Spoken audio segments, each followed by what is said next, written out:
Fourth ఇయర్‌లో forensic medicine అని ఒక సబ్జెక్ట్ ఉంటుందండి.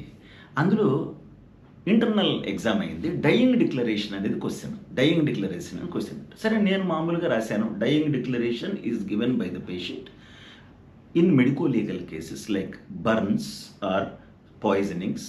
It is recorded by the police officer in the presence of a doctor and in the presence of a magistrate in the hospital, on the hospital bed, and it is valid legally. ఇంతే 4 మార్కులు.